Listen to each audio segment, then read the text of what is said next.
반갑습니다. 붓다의 복과 지혜입니다. 삶은 어쩌면 짧고 허망한 순간들의 연속일 수 있습니다. 붉은 꽃조차도 그 아름다움을 영원히 간직하지 못하고 우리의 존재 또한 100년을 넘어서지 못합니다. 이것은 우리에게 무상하고 허망한 삶의 본질을 묻고 있습니다. 그러나 부처님의 가르침을 통해 우리는 이 짧은 순간들의 무의미함을 넘어서 모든 것이 영원한 변화의 과정임을 깨닫게 됩니다. 우리의 몸은 지나가지만 영혼은 계속되고 변화하며 이어집니다. 이것이 바로 인생의 진리이며 우리가 깨닫게 될 도리입니다.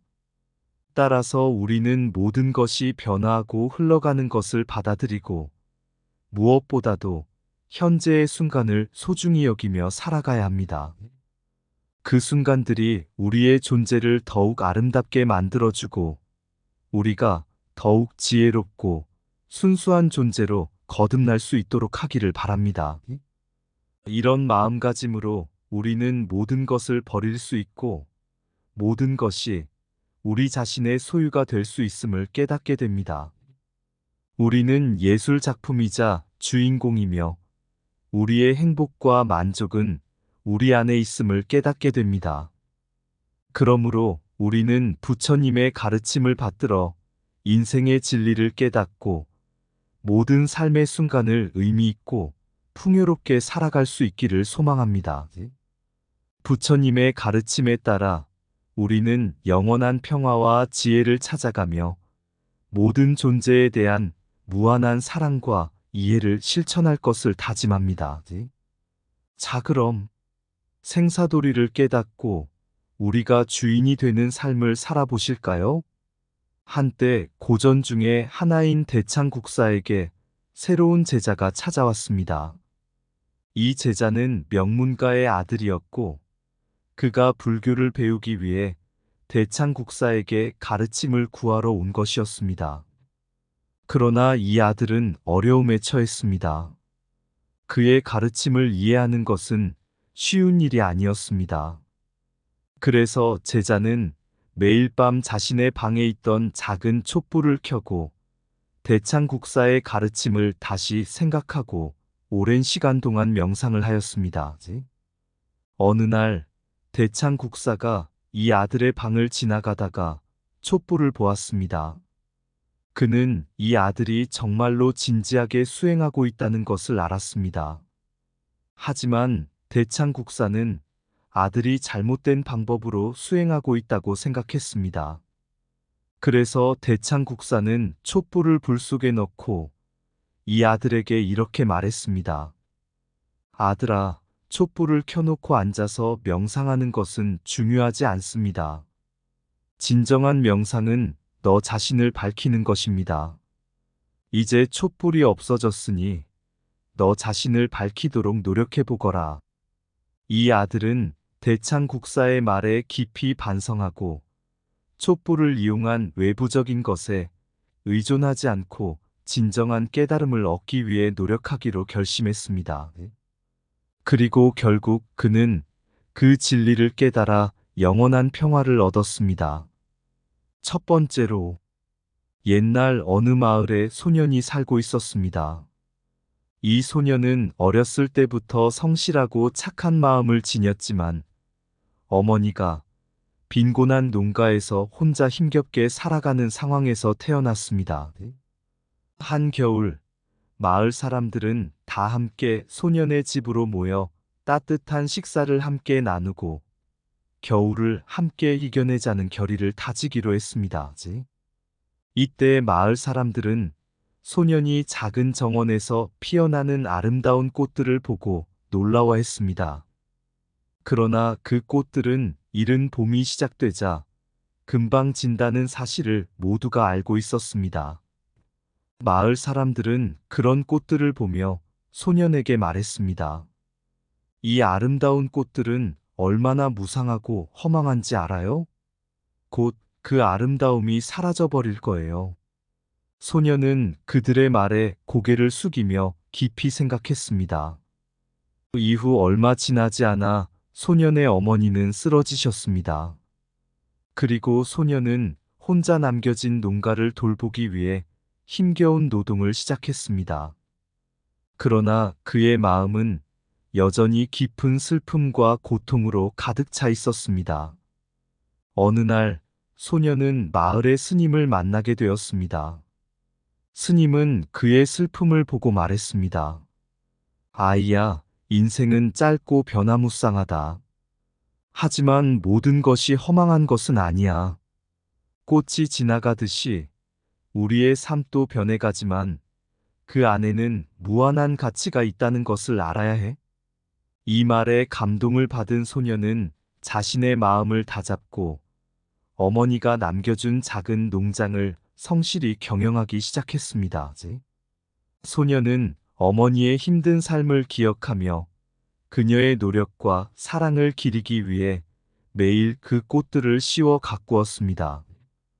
인생은 꽃의 향기, 짧지만 무한한 아름다움을 담고 있다. 허망함이 있는 곳에 무상함이 있다. 그것이 바로 삶의 균형이다. 꽃은 지나가지만 그 향기는 영원히 남는다. 우리의 흔적도 그렇다. 모든 변화는 우리에게 깨달음을 안겨준다. 흐름을 받아들이자. 무상한 순간을 소중히 여기고 허망함을 인내하며 살아가자. 꽃은 피고 지나가지만 그 과정에서 우리는 성장하고 깨달음을 얻는다. 인생의 허망함을 깨닫는 것은 지혜의 시작이다. 모든 것이 변화하는데 의지하는 것은 삶의 지혜다.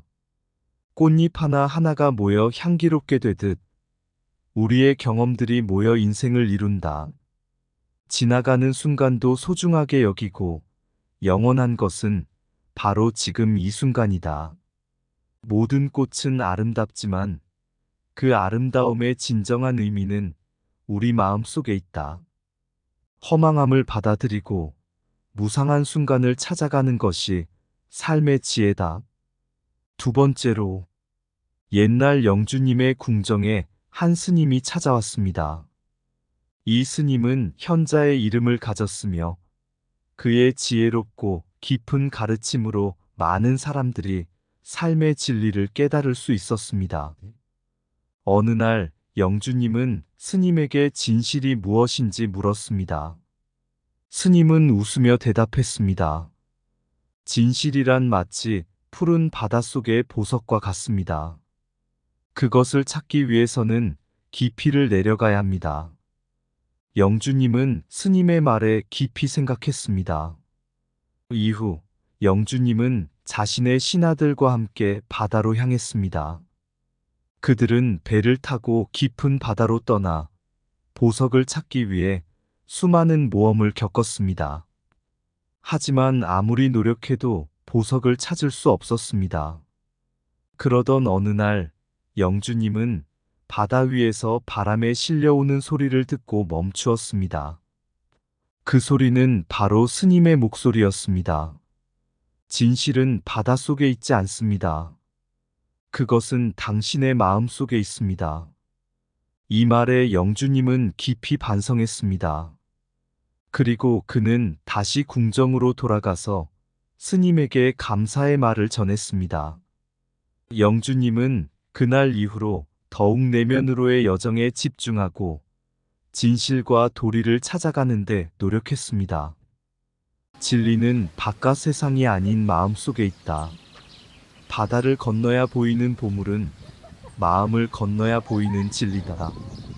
인생의 진실은 삶의 여정 속에 숨어 있다.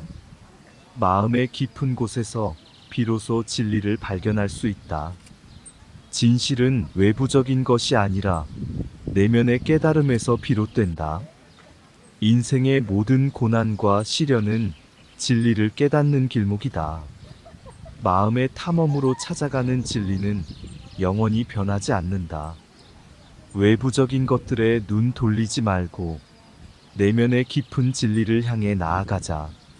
진리는 어디에나 숨어 있지만 찾아내는 데에는 내면의 깨달음이 필요하다. 진실은 모든 것의 근원이자 삶의 목표다. 바깥 세상의 광의로운 것들을 떠나 내면의 조용한 진리를 발견하라. 진실은 인생의 나침반, 내면의 가이드이자 영원한 행복의 출발점이다. 세 번째로, 옛날 한 작은 마을에 예술가가 살고 있었습니다. 이 예술가는 자신의 그림과 음악을 통해 사람들에게 희망과 아름다움을 전달하고자 했습니다. 그러나 어떤 날 예술가는 자신의 작품들이 사람들에게 전달되지 않는다는 생각에 좌절하기 시작했습니다. 그는 자신의 예술이 헛된 것으로 여겨져 자신감을 잃어가고 있었습니다. 어느 날 예술가는 명상을 하고 있는 동안 부처님의 가르침을 깨달았습니다. 부처님은 말씀하셨습니다. 예술은 단순히 외부의 인정이나 보상을 위한 것이 아니라 내면의 평화와 창조성을 통해 나 자신을 발견하는 과정이다. 그 말씀을 깨달은 예술가는 다시 자신의 예술에 대한 열정을 되찾았습니다. 이번에는 자신의 작품들을 자신의 내면에서 온 진심으로 만들었습니다.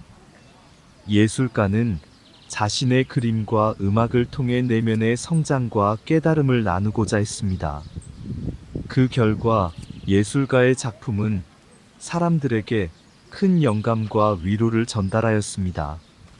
사람들은 예술가의 작품을 통해 자신의 내면에 숨겨져 있던 아름다움과 평화를 발견하게 되었습니다. 이 예술가는 자신의 작품을 통해 주인공으로서의 존재를 깨닫게 되었고, 예술이 얼마나 높은 목적을 가지고 있는지를 깨달았습니다. 예술은 내면의 여행, 주인공은 우리의 마음이다. 예술은 우리의 내면을 반영하며 우리는 예술을 통해 자아를 발견한다. 우리의 작품은 우리의 존재를 반영하며 우리는 그 속에서 의미를 찾는다. 예술은 우리의 마음을 치유하고 우리는 예술을 통해 성장한다. 작품은 우리의 내면의 깊은 목소리이며 우리는 그것을 통해 진실을 발견한다. 내면의 아름다움이 반영된 작품은 우리에게 영감을 주며 우리는 그 아름다움을 나눈다. 예술은 우리가 주인공이 되어 삶의 이치를 탐구하는 여정이다. 작품은 우리의 마음이 그려진 책이며 우리는 그것을 통해 자아를 발견한다. 예술은 우리가 내면의 지혜를 발견하고 나누는 과정이다. 작품은 우리가 주인공이 되어 우리 자신을 발견하는 거울이다. 예술은 우리의 내면을 탐구하고 발전시키는 과정이다. 작품은 우리의 삶의 여정을 담은 책이며 우리는 그것을 통해 성숙해진다. 예술가는 자신의 예술을 통해 내면의 아름다움과 평화를 발견하고 그것을 나누며 주인공으로서의 존재를 깨달았습니다. 마음의 여정을 통해 자기 자신을 발견하고 성장하는 과정을 거쳐 그는 부처님의 가르침을 더욱 깊이 이해하게 되었습니다. 이렇듯 우리도 예술을 통해 내면의 평화와 아름다움을 찾아가며 주인공으로서의 존재를 깨닫고자 합니다.